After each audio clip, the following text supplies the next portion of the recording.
Да, безусловно, они будут пытаться делать ставку на так называемую пятую колонну, на национал-предателей, на тех, кто зарабатывает деньги здесь, у нас, а живет там. И живет даже не в географическом смысле этого слова, а по своим мыслям, по своему рабскому сознанию. Я совсем не осуждаю тех, у кого вилла в Майами или на французской ривьере, кто не может обойтись без фуагра, устриц или так называемых гендерных свобод. Но проблема абсолютно не в этом, а, повторю, в том, что многие из таких людей по своей сути ментально находятся именно там, а не здесь, не с нашим народом, не с Россией. Это и есть, по их мнению, признак принадлежности к высшей касте, к высшей расе.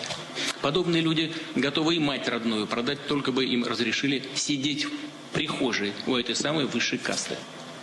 И они хотят быть похожими на нее, всячески подражая ей. Но они забывают или не понимают вообще, что этой так называемой высшей касте они, если и нужны, то как расходный материал, чтобы использовать их для нанесения максимального ущерба нашему народу. Коллективный Запад пытается расколоть наше общество, спекулируя на боевых потерях, на социально-экономических последствиях санкций, спровоцировать гражданское противостояние в России и, используя свою пятую колонну, стремиться к достижению своей цели. А цель одна, я уже говорил об этом – разрушение России.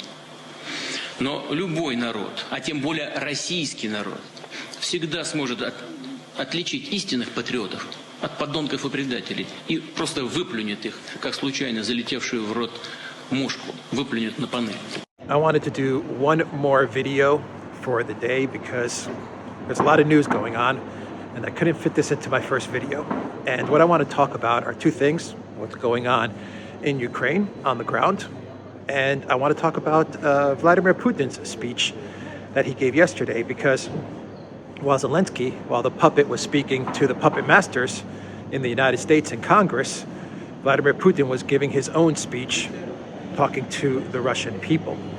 And there was an interesting speech, and I'm going to paraphrase a lot of it because I just don't have it handy to read out, but I'll look for links and I'll put them down below so that you can read out everything that Putin said, because it was a very significant speech that he gave. But first, let's talk about what's going on the ground in Ukraine. We have the fighting once again is in the east, as we have said on the Duran. Alexander, myself, we've said many times, the fighting is in the east.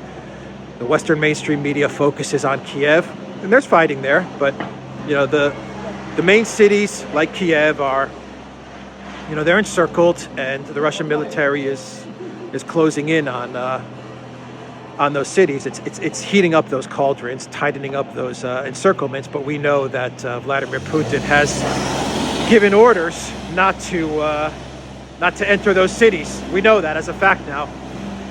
When those orders might change, who knows? But right now, those cities are just going to remain in those cauldrons. They're going to remain encircled.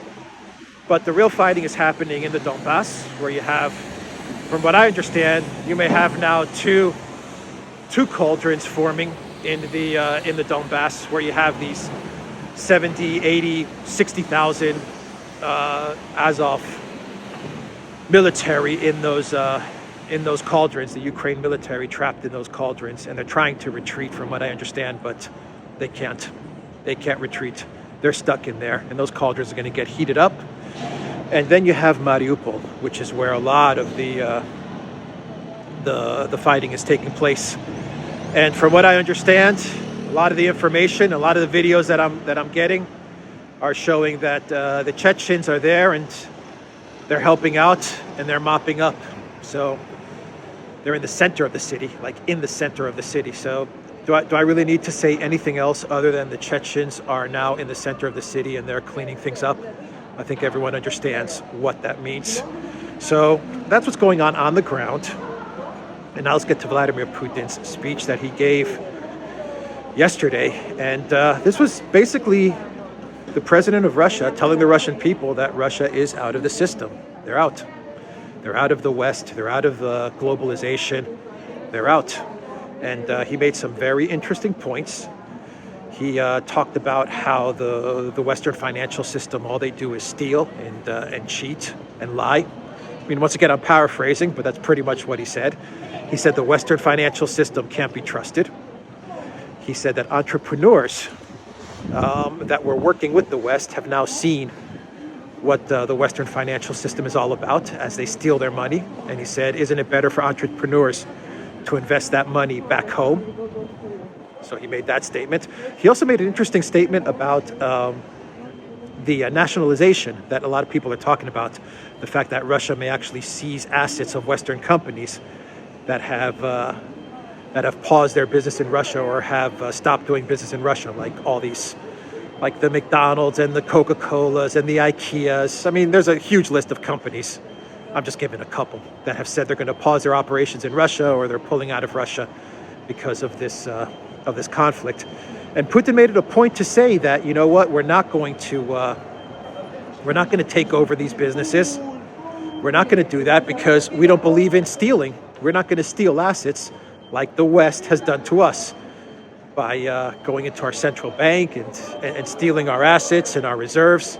I mean, he hammered that point home that the Western financial system are robbers. They steal. Interesting. Greeks fighting, yelling. I don't know if they're fighting. Maybe they're just yelling. But I'm like downtown center of Greece, a street called ETHEREUM, which is like the big shopping street. There's a church that's in the middle of this street, small little church. So I'll sit down here to finish out the video. So yeah, and of course you have the graffiti.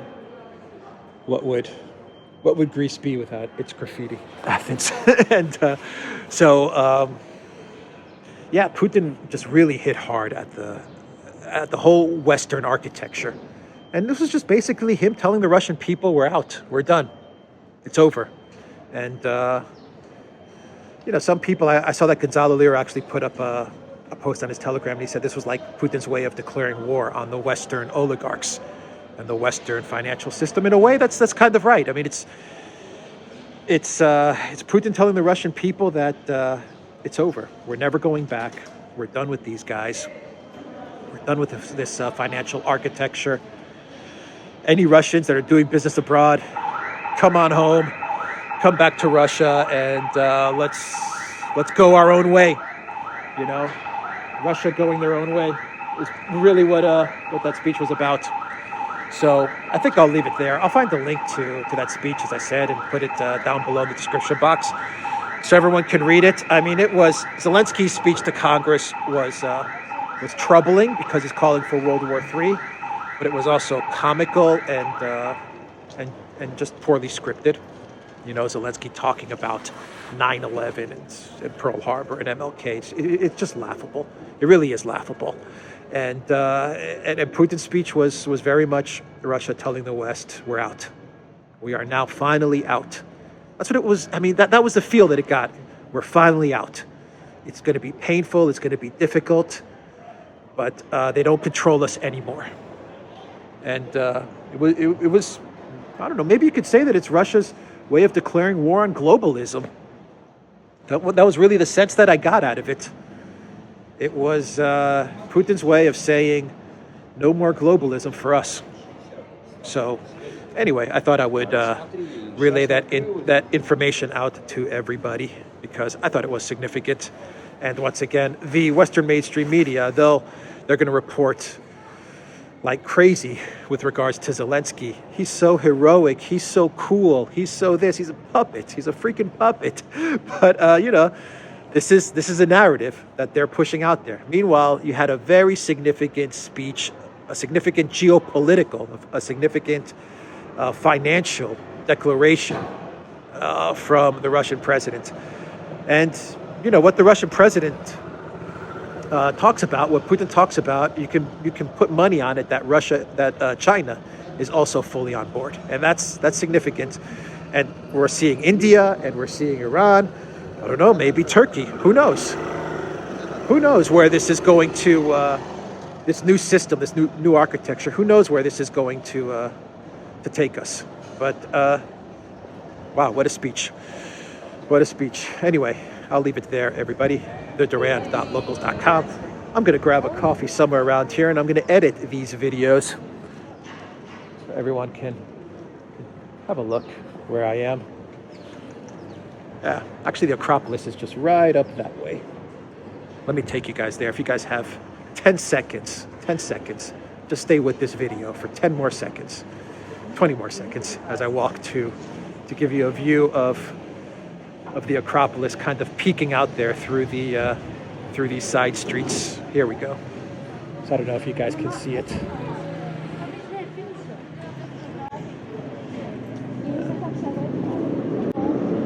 Right out there in the distance. Anyway, all right, guys, take care.